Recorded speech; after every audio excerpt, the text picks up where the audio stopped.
really kind of like what you said about women competing against each other. I think it's because we're kind of almost put into this position of like making to feel like there's not enough spots for I women agree. to help each other, and therefore we have to compete against each other in this day and age because, there's another Oh, scarcity. yeah.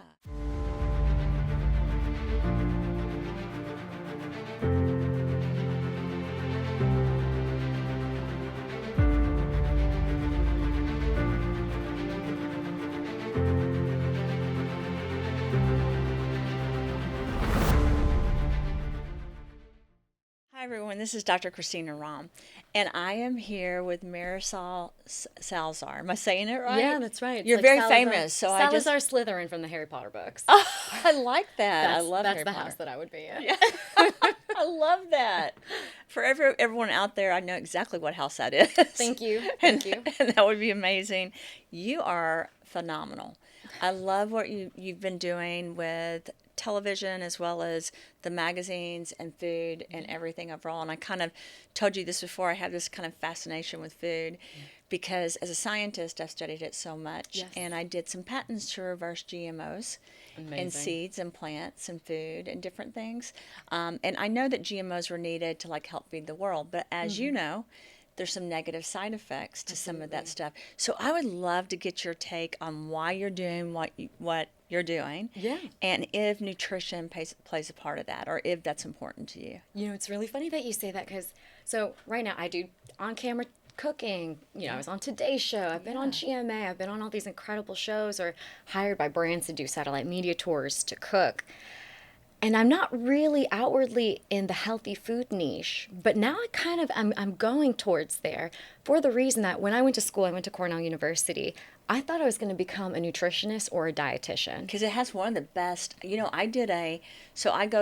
gone to different schools to learn different things. So Yeah. I went back to Cornell online. Yes. Because it was during COVID. Right. And I did the nutrition, because you have one of the best programs in really the United good. States. People don't know that, but I Yeah. did because I was trying to figure out how I could do that, incorporate it into the science formulations that I do. Yeah. Yeah, I took nutrition classes. I studied obesity, and I thought I was going to become a nutritionist or dietetics.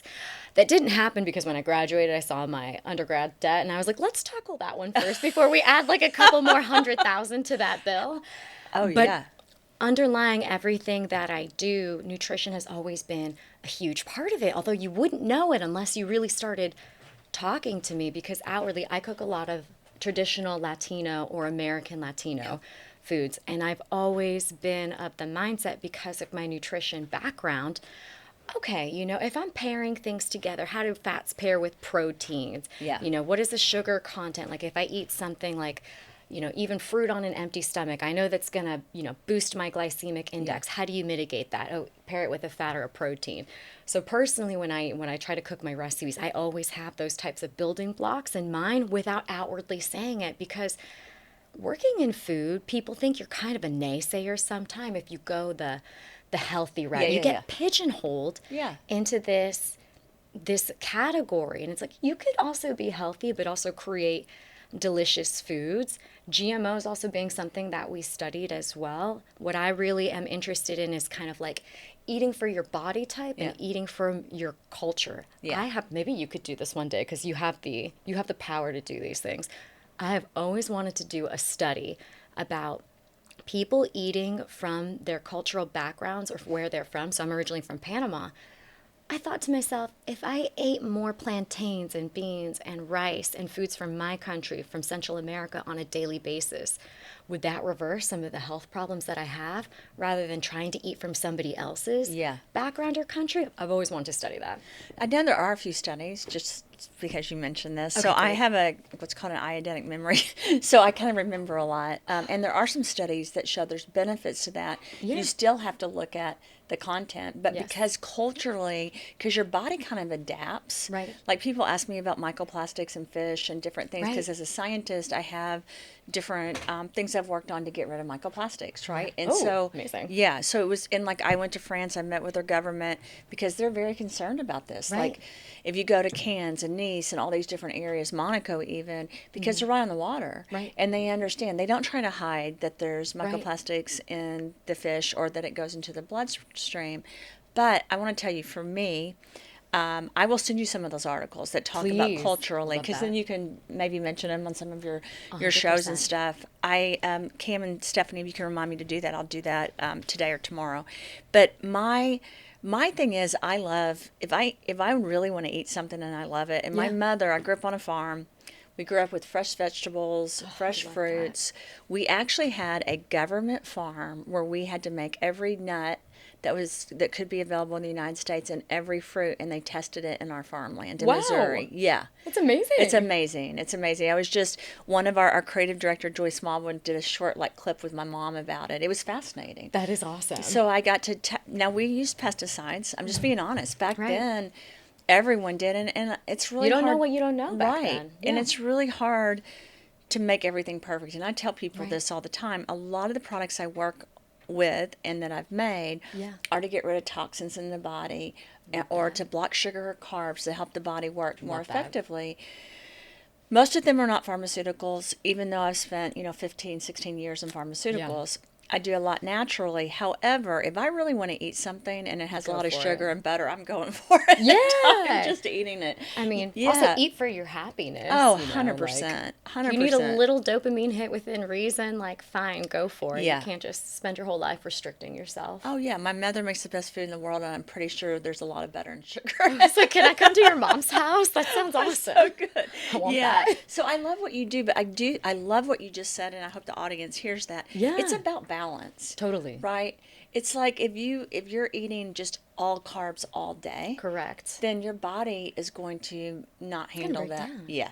It's funny. People always say, because I'm very naturally thin, oh, how do you stay fit? You look like you give off this eating guilty foods or comfort foods all the time. It's that's just 1% of how I eat is on camera what I'm making. Yeah. The rest of my day is actually, I don't even want to say quite regimented because I enjoy eating this way, but I started making my own yogurt from scratch every single week for the last several months, specifically because it has this special probiotic L-reuteri that has literally changed my life, from another doctor, Dr. Davis and Dr. Berg, that I found out about. And I really just do a lot of things from scratch when I can. I make my own nut milks from scratch.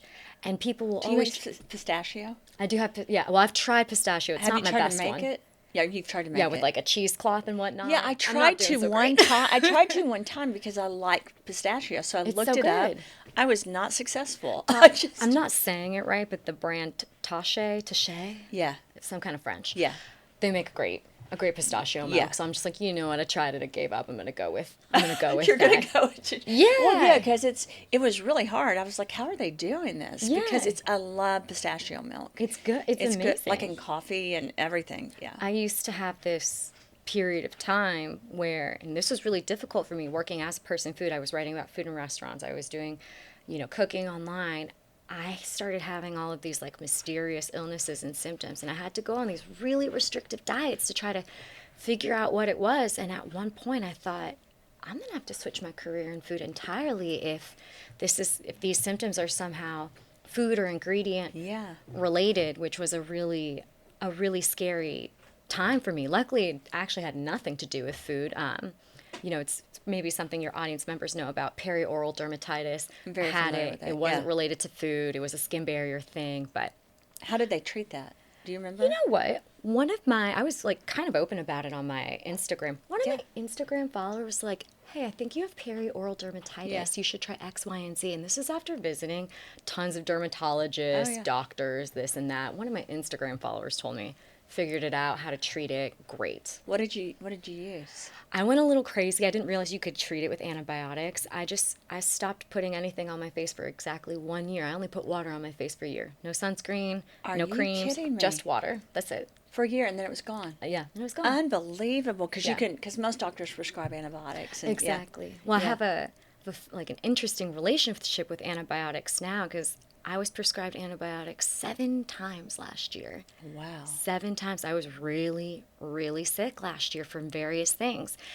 And it totally just wrecked my immunity afterwards, which is why I started making my own yogurt from scratch, very traditional, and I loved it. It's really just solved a lot of things for me too. Yeah, we have a product called Relive Greens that I added pre and probiotics to it because, and I've worked on it throughout my career, a lot of pre and probiotics. Yes. Because it's so important. So not just for the company we have now, but for lots of different places because we do manufacturing. Love that. And it's so important because the microbiome is so important. Yes. But if someone has ulcerative colitis, for example, Oh, God, I don't.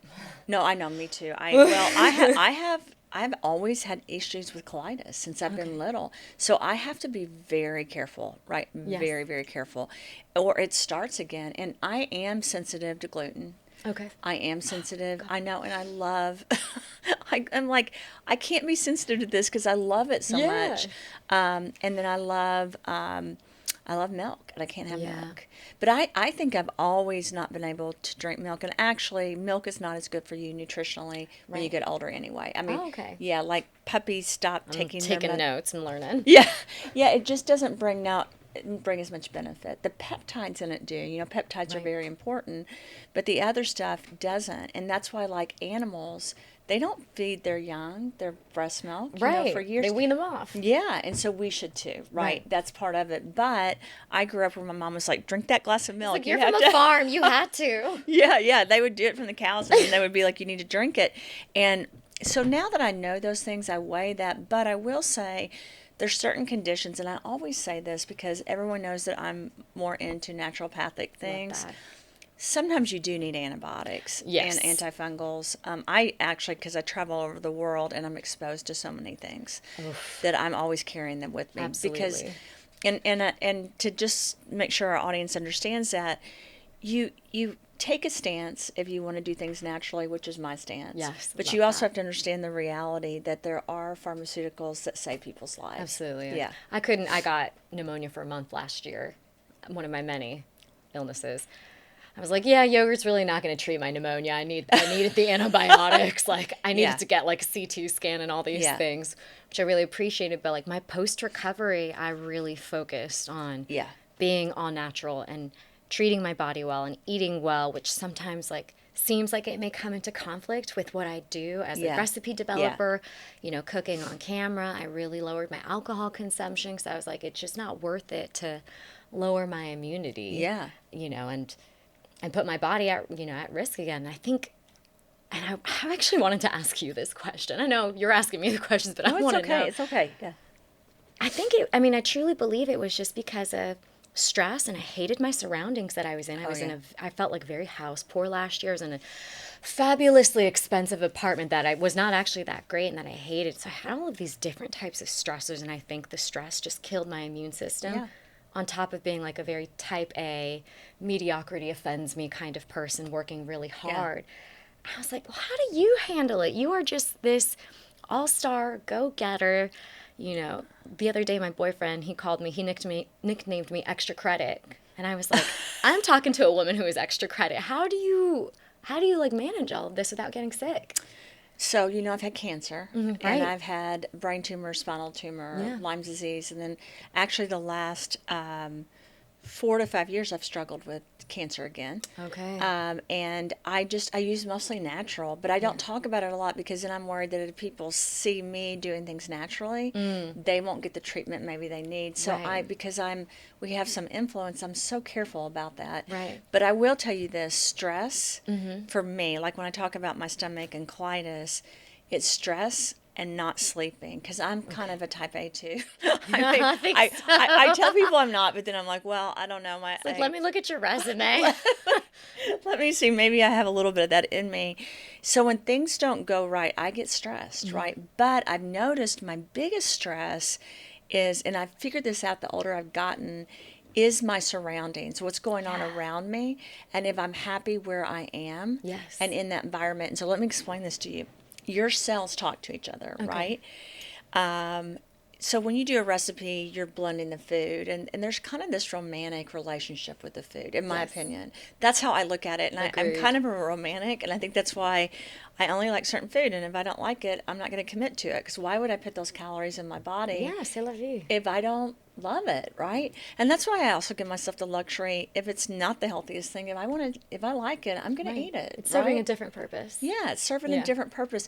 And I know that because our cells talk to each other, if we're stressed, it basically blocks off, it puts these toxins near the immune system, and your body doesn't communicate. So even if you're taking like a vitamin or a supplement or something natural, those nutrients aren't even going in, and your body becomes inflamed even more. Yeah. So you probably were unhappy. And I have to say this, your home environment is so important. Absolutely. And then even when we're together, we know scientifically, it's a fact. It's not like maybe this is happening. Our cells are talking. Mm-hmm. So that's why it's so important to be around people that are positive and happy and on kind of your same wavelength. And I tell my kids even, you want to measure up, right? Yes. So you want to put yourself around people that have an expertise or something you don't have. To learn. To learn, because the cells, their energy transfers. And it's called cellular regeneration or cellular energy.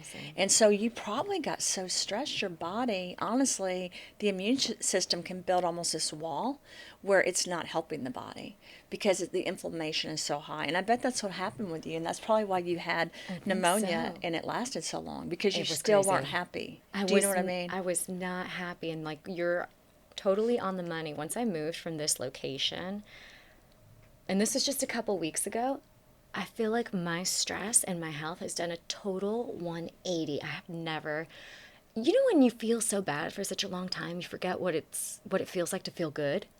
I had forgotten what it felt like to feel good physically and not wake up with happy right now. I live by the water now here in New York City. I'm walking through the most charming neighborhood ever. Like I go do Pilates by the pier and sunset yoga.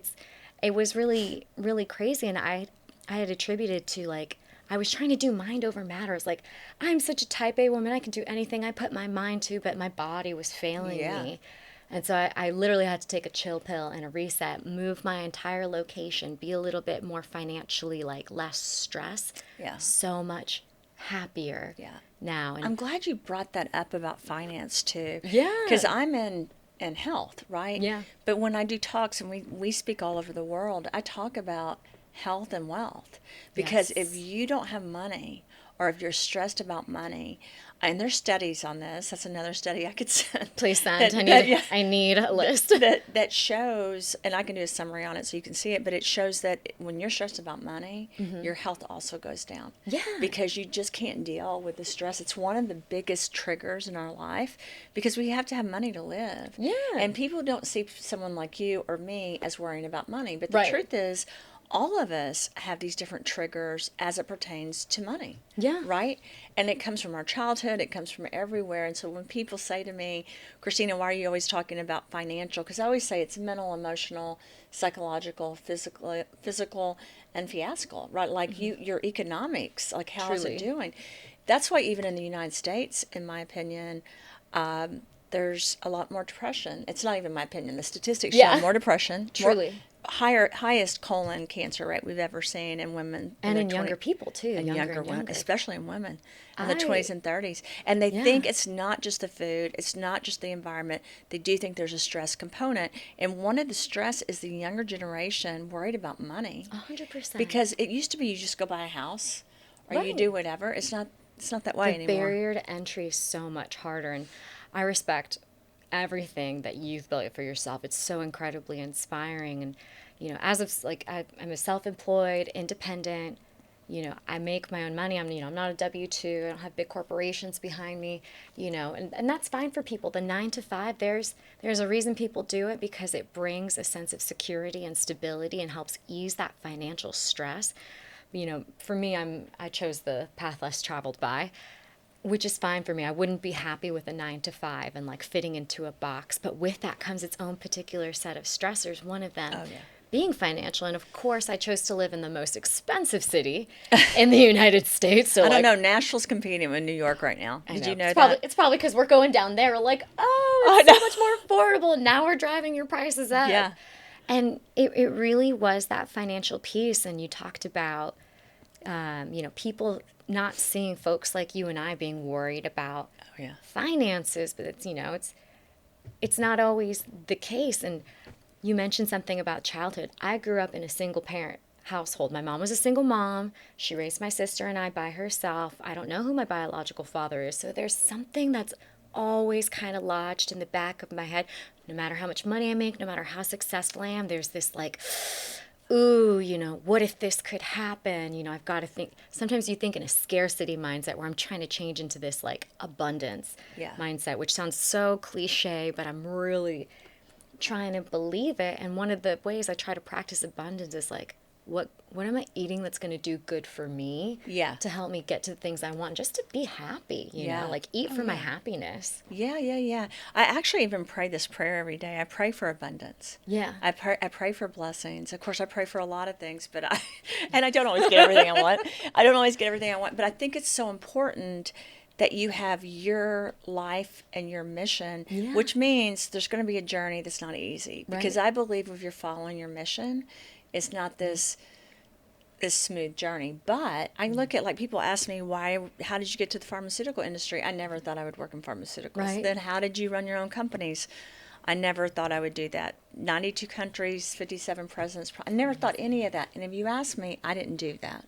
Right. I think I focused on the abundance that I should have, getting rid. One of the things I've had to work with, because I had cancer and Lyme disease at such a young age, is not letting myself go to that scarcity, because I go there too, just like you do. Yeah. I don't want to think of being stressed about it, because even in a world right now where people are worried about the economics and the war, I can't focus on it every day, because I need to focus on solutions, just like you are creating this unbelievable food, right? Which I believe, and I'm going to say this again, is one of the most important things to do. Yeah. Because you're giving people not just nutrition, but you're making them feel good. Yeah. And you're making them love something, right? Which then breaks down the barriers of inflammation in the body. So we know that if you're not happy, if you're not experiencing pleasure, if you don't have money, if you have all these negative things, then your life isn't going to thrive.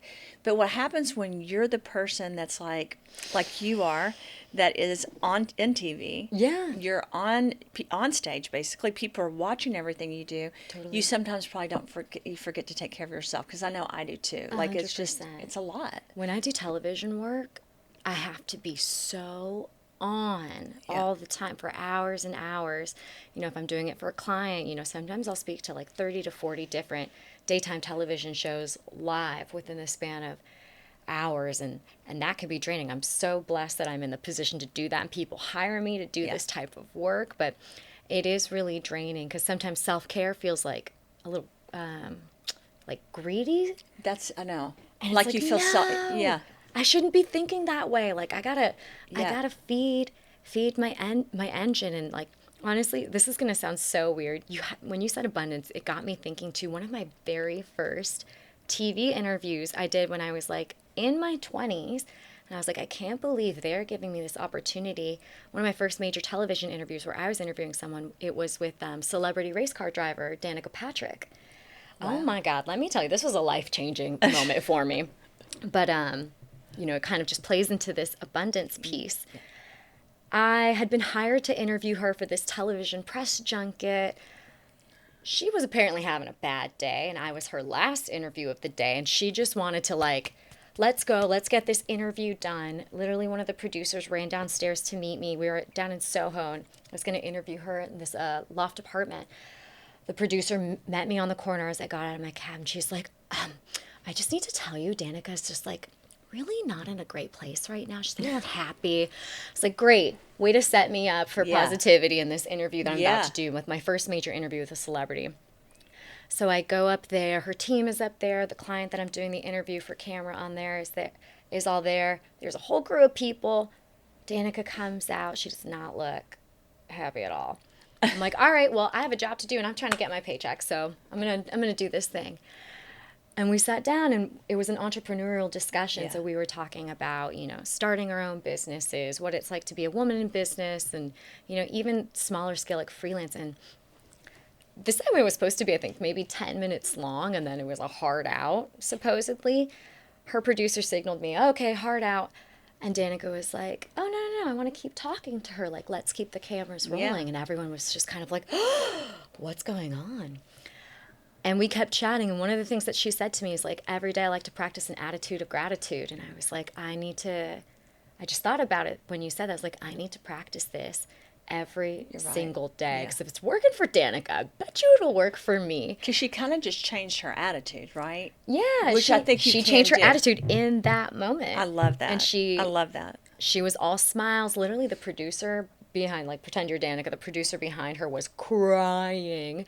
And I was like, afterwards, I was like, why are you crying? She's like, because she was so mad and you just totally, turned her frown upside down. I think you saved my job. And I was like, great. You're like, I did something good today. Yeah, but it was a really impactful moment for me. And especially, like, for your audience that are listening, you could be someone that's 9 to 5, a stay-at-home mom, a stay-at-home dad, being freelance and running your own business is really hard, but I feel like even folks who stay at home and have kids, they're kind of like running their own businesses, and it's really hard because you're the task manager of everything. Oh, yeah. And I feel like we get put under so much pressure to do everything in this day and age. It's true. And you can't get everything done. Like, people ask me, do I cook every night? Oh my gosh. I'm like, whoa, when I'm you getting cook home more at than 1 do o'clock, that. I am not cooking at night. I mean, I feel, and here's the thing.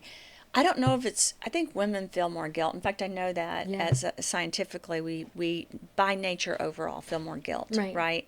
So I'm always thinking, why can't I be better? Like, why can't I, do something in advance? But the problem is when you've had 2 to 3 hours or 4 hours to sleep, Oof. and you're traveling, it's undoable, right? Yeah. But then you hear this voice of, whether it's your mother or friends or someone else saying, but you could still do it. Right. And I think it's so interesting because we've got to kind of change that dynamic. Absolutely. And I do think, I want to go back to this spirit of gratitude. Yeah.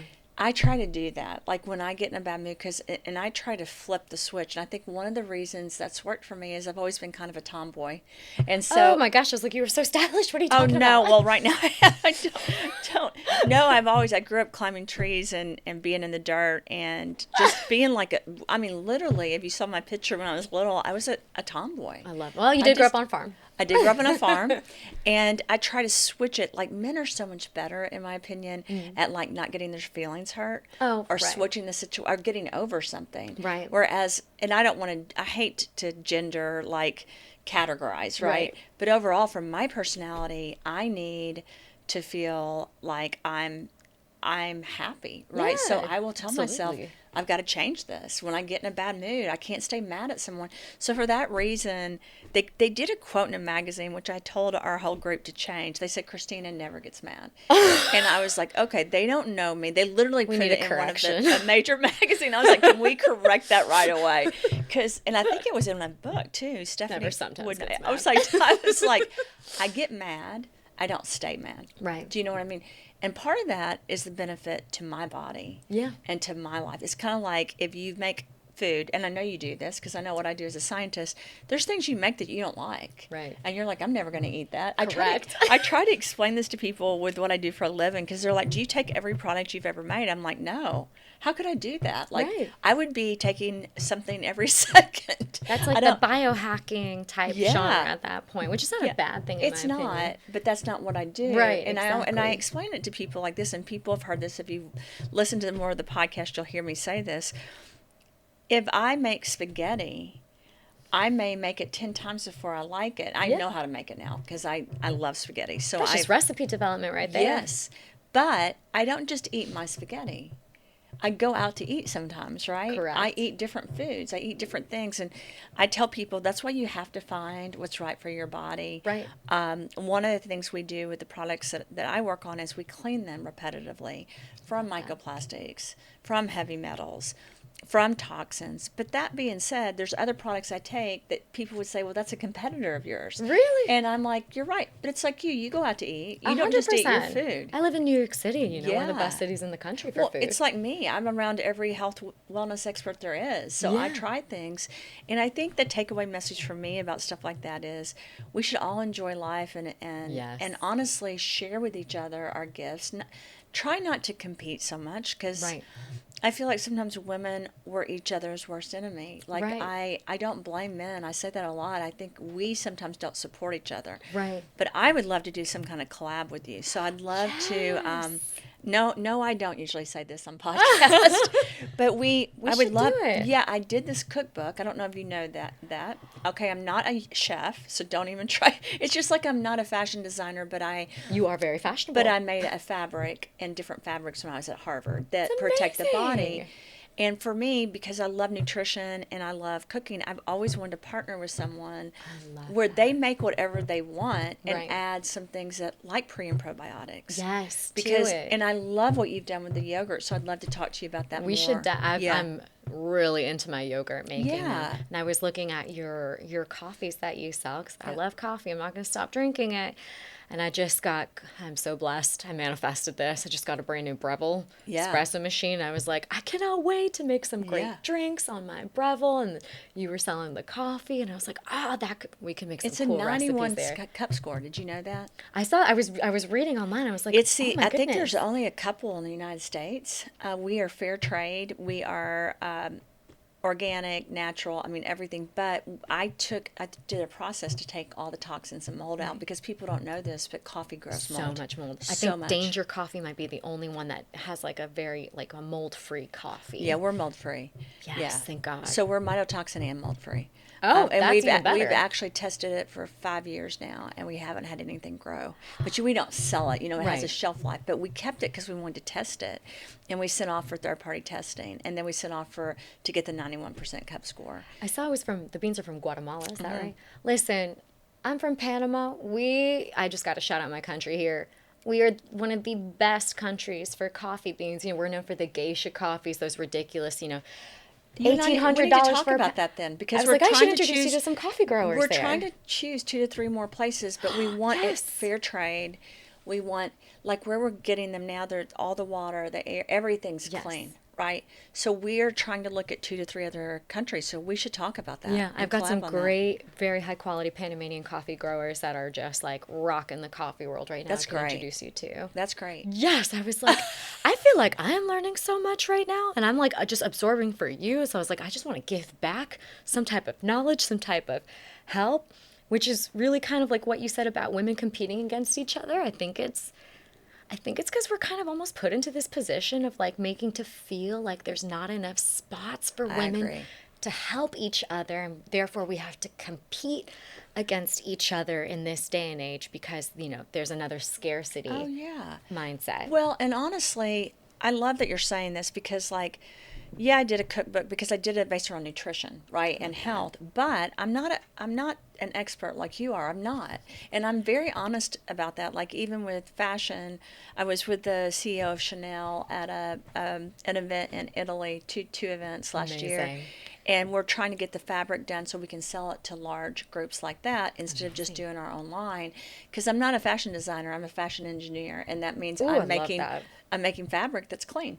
So when it love that. touches your body, and then I'm taking existing fabric, and usually cottons or hemp or linens, and sometimes silk, Right. and then I'm making it basically compatible to the skin and the body. Are you wearing one of them, like engineered? I have the spray on. We have a spray called Environ. We'll have to send you some. I'll That's tell so cool. that you spray on your clothes, and then you can also spray it on your skin, and it protects. It's like it's basically a type of crystal that has Ooh. ingredients in it, so it's healthy for the body and it protects against all those things. Oh, I love that. Yeah. I just bought like a Packagin. It's just like an allergy neutralizer Yeah. thing. It's like I may be you're like into me food, with but I'm really into allergies. health. Yeah. Yeah, me too. Like my skin is very sensitive. Yeah. And so that's where all this came into play. I made what was called a super skin coating at Harvard and then filed patents and stuff on it and then applied it to clothing and stuff. Yeah. That is okay. I'm gonna do like a deeper stalker dive on you. I'm No. just like, oh my gosh, I'm gonna go down a rabbit hole. We're gonna send you some stuff so that you have it. We can send her a piece of clothing or some of the blankets too. We have Well, blankets and I baby would blankets. love to Yeah. get a collaboration with like your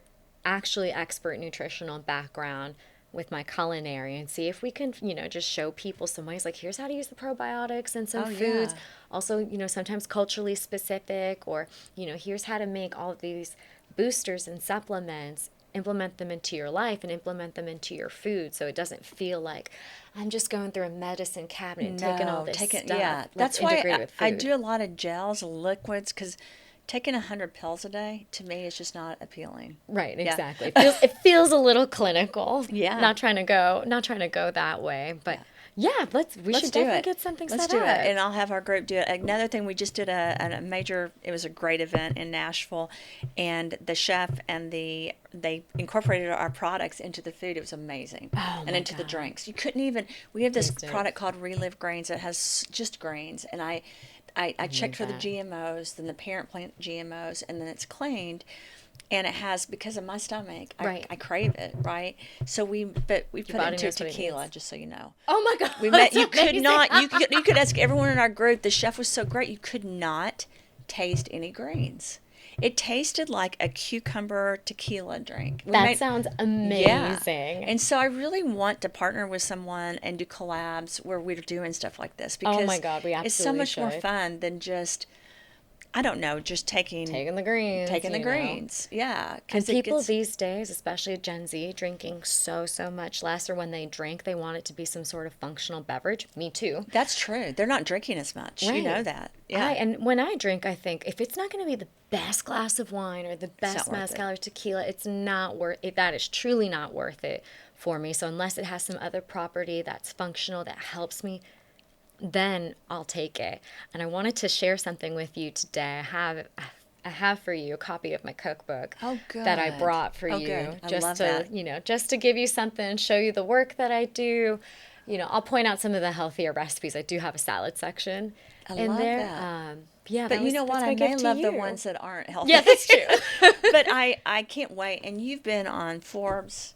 You've been on. Yeah. Are you on Extra? I was trying to remember all the I things was you've on done. Forbes. I mean, I've done. I need you to brag a little bit. bit about yourself. I've done, most recently I did Today's Show, where I was cooking with Jenna and Hoda before Hoda left, which I was really, really excited about, because I was like, oh, okay, she's leaving the show. This is my last chance to cook with her.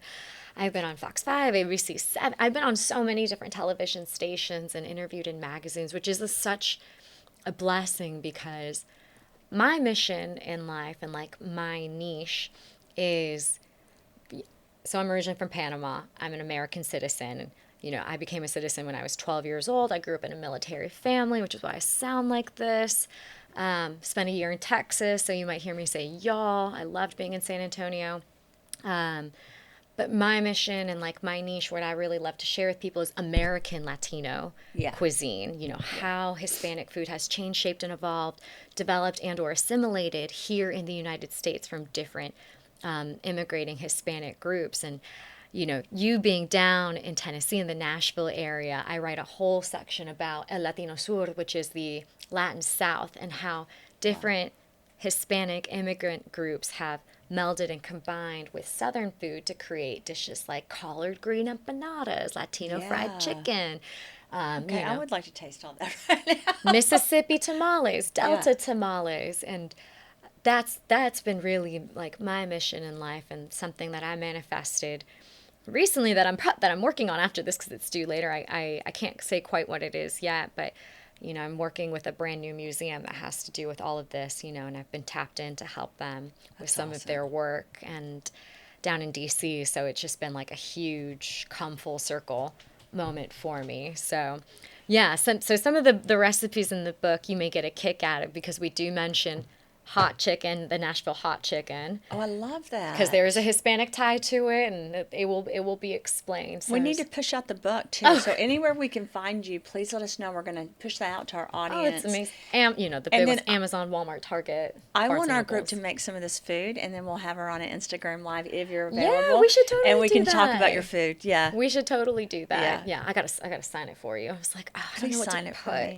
put. me. Yeah, Sell it on thank you. eBay in 10 years and pay for someone's college education or something. I'm not going to sell your book. Is that what you said? I'm going to keep your book. Thank you. Are you kidding? I'm so excited to meet you, and I'm so Thank proud you. of you. Thank you for And having me, honestly, yeah. your positive energy just shines everywhere. Hey, we're just feeding off Our of cells each are other. talking. Yeah, our cells are talking right And now. it's positive. We don't want something negative. Exactly. Thank you for being on the show, and Thank we'll you have so you on much for again having me. when you can be. That sounds Yeah, amazing. thank you. Thank you all so much.